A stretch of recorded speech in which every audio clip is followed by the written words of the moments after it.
here to talk a bit about the typical news environment in the current state of the industry. So even before this sexy stuff starts being applied to a facility, as far as the IP networking associated with it, the network architecture associated with it, you can't forget all the existing IP infrastructure when you're actually architecting the backbone of your system. There's scheduling systems, numerous control systems, system health monitoring via SNMP and others, media file movement, audio over IP routing, IP transmission systems, cloud services, and any number of permutations of each one of these.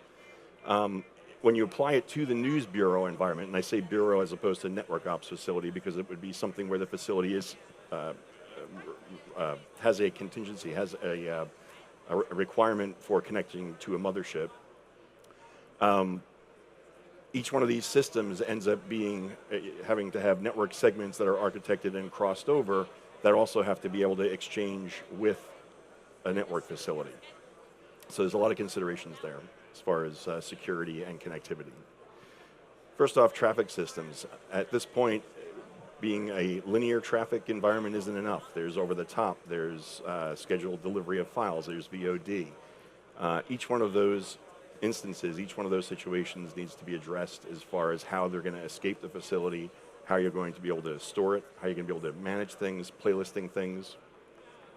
You have to be able to sell across each one of these outlets if you're going to actually maximize your revenues. The key components of spot placement engines to allow the software to do the work for you and not have to have people manually determining what clips can play at what time. So it's all the basics of the traffic system. Work order systems, overlying systems that would allow the reservation of resources in the facility, whether it be feed scheduling or some type of process to be work ordered. These systems need to hand off to other databases. One scheduling system may hand off to 5 different databases in the facility to be able to track the progress of whatever the work process is. And then at the end, reconciling the activities that have just gone on so that you can actually determine who was working on what for what periods of time. Applying these into the news environment, just to schedule feeds, schedule the processing that's associated with them, make sure that the systems are all exchanging the proper information to be able to, at a certain date, certain time, do a certain function, and then actually reconcile what actually happened, all has to be factored into the network architecture. Newsroom computer systems, obviously the back room of the news operation, but actually taking those and making them reach over the wide area and have bureaus around the country or around the world being able to share information with the network center, critical contingencies there as well, and bandwidth that needs to be sliced out of wide area connections. Acquisition control. The work order process where it's, I need this feed recorded so that I have it available for these edit rooms for a certain period of time. Having the acquisition control that will actually steer feeds in, allow scheduled records, organizing where those are handed off and how those are managed in the MAM system. Having scheduled records of linear feeds, having scheduled capture of file-based feeds, and being able to track everything is something that goes into acquisition control segments of the overall bureau environment. Playout control, having the ability to stack things from the newsroom rundown, also doing crash records, having the ability to know that your content is ready so you aren't caught with your pants down. And resource management, kind of one of the newer things. Being able to, on single button pushes, to grab production environments, being able to back-to-back do productions and have the changeover between those productions be a realistic expectation. I'm working with Studio A for this show from 9 to 9:30, and then I'm immediately working with this other production space from 9:30 to 10 o'clock. Having that worked into the actual interchange between these various subsystems is a critical integration point. SNMP monitoring, where we go into the query of device parameters if you want to know the health of individual components, the health of major switches, being able to determine if everything is functioning properly, getting the heads up via annunciation, whether it be paging or emails or some other type of corrective reporting. Data center management systems, once again, being able to monitor the status of power distribution strips, moisture and smoke sensing, to be able to know that you have the frontline, the earliest warnings of things going awry in the facility, and having these integrated into the environment and tamped down so that you're not getting a page every 5 seconds. And then big data analytics, again, when we start getting into the world of audio and video over IP, having the ability to monitor trends, and from those trend analysis, being able to say, okay, a failure situation is approaching, and being able to potentially trigger automated corrective events, or just to be able to be on the standby to actually pursue some type of recovery procedures. Obviously, in a news facility, how you get stuff in is going to be whatever way you can get that in, and actually being able to work into the file flow and into the stream flow in a facility. None of this can be forgotten either, because in a news bureau, they're all going to be happening simultaneously for many points during the day. So for file transfer protocol, it was really great for small file movement. If you have stills, if you have stories, if you have small files, that's great. When you start getting into larger media clips, longer form elements, going with accelerators and being able to get from point A to point B and having those auto-recognized at the other end, that also obviously has to be integrated into the environment.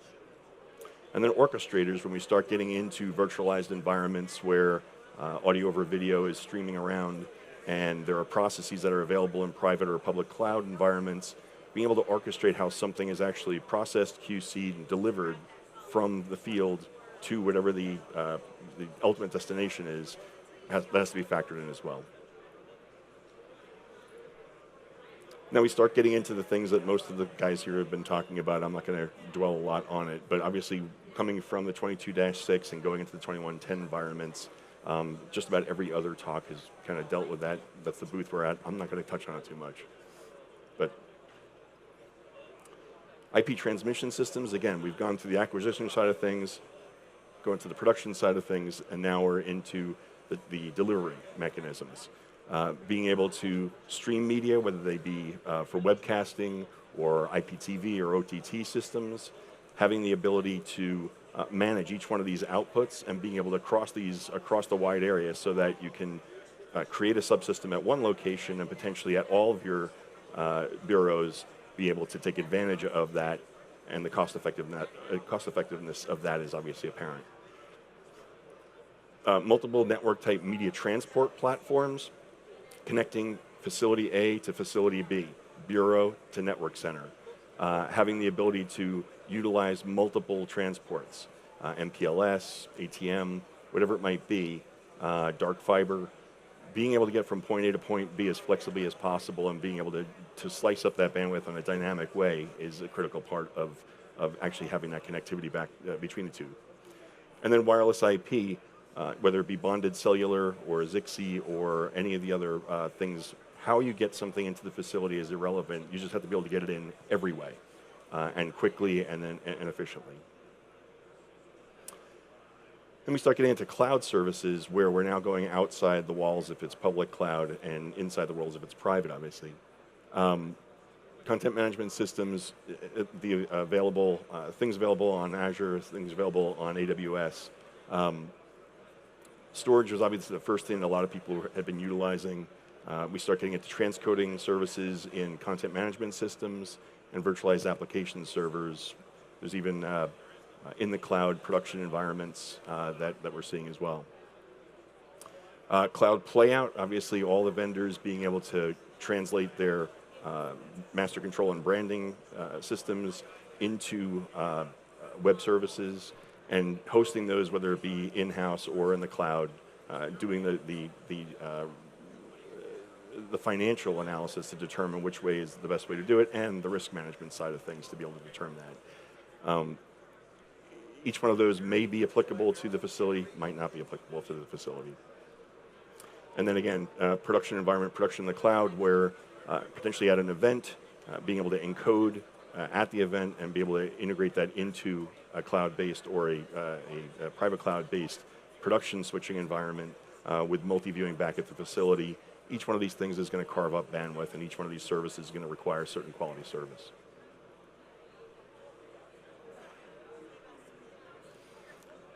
So from our perspective, these are all just a rattle off of all the things that have to be considered in a greenfield facility, and in a greenfield news bureau facility in particular for a lot of this. The network architecture is critical. It becomes that much more complex. The segmentation is where the complexity comes in. What's the reliability? How are things going to interop with each other? Are there high-level features in some areas of the facility, and then are there interoperable handoff points where you don't need to have the full features?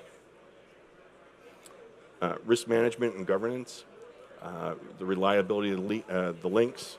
Is it a critical delivery mechanism, or is it something where if it goes away, let's say bonded cellular, there are other backup paths? Each one of the priorities has to be balanced, and the financial aspects have to be factored into the determinations. Virtualization compatibilities. Can this run on a VM? Can it run on UCS appliances? Is it something where that's critical based on relationships that you might have with various vendors or technology partners? And then public versus private is the information that you're storing something that you don't want exposed to potentially more risk. Is your understanding of what that risk is based on fact, or is it based on something that you just have as something that's been in your head for a while?